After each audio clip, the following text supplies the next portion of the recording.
The sun was warm over the hills that day. A young shepherd boy sat on a grassy slope, watching over his flock of sheep. He was bored, endlessly bored. The wind whispered through the valley, the sheep grazed quietly, and there was nothing, absolutely nothing, to do. He sighed, tossing pebbles into the distance. Day after day the same thing, he muttered. Then, suddenly, a mischievous grin spread across his face. He had an idea, a dangerous one. He stood up, cupped his hands around his mouth, and shouted with all his might, "Wolf! Wolf!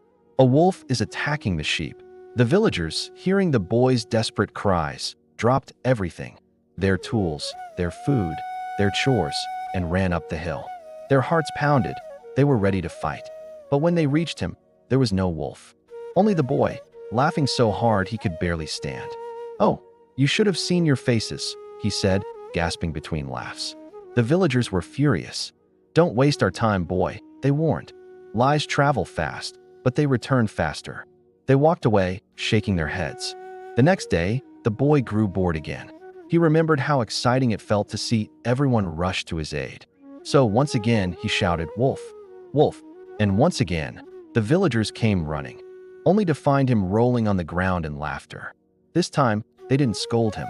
They just stared in silence, disappointment deep in their eyes. And silently, they turned away. Days passed.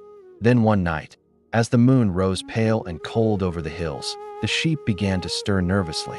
The boy heard it, a low growl in the darkness. He froze.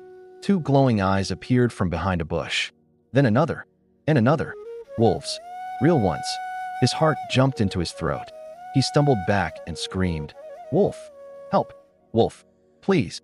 His voice cracked with terror. He shouted again and again until his throat burned. But this time no one came. Down in the village, the people heard his cries, but no one moved. "Let him shout," one man said coldly. "Perhaps he's laughing again," another muttered. And so they stayed. By morning, the field was silent. The sheep were gone, and so was the boy's laughter. When the villagers finally climbed the hill, they found him sitting among torn wool and broken sticks, staring blankly into nothing. He whispered, "I didn't lie this time," but it was too late. No one believed him anymore. And that, my friend, is how trust dies. Not suddenly, but slowly, one lie at a time. Because once you break trust, no matter how loudly you scream for truth later, your voice becomes just another sound people choose to ignore. The boy learned the hardest lesson of all. When truth and lies were the same voice, no one listens anymore. So the next time you're tempted to twist the truth, even as a joke, even for attention, remember this story. Because once trust is gone, it's gone for good. And sometimes, that costs more than we can ever replace. If this story made you pause for a moment, then you already understand its meaning. Take a deep breath and hit that subscribe button to join Epic Life Hub. We tell timeless stories that awaken your mind and strengthen your soul. Now tell me in the comments, what's harder to earn, money or trust? Your answer might just make someone think twice.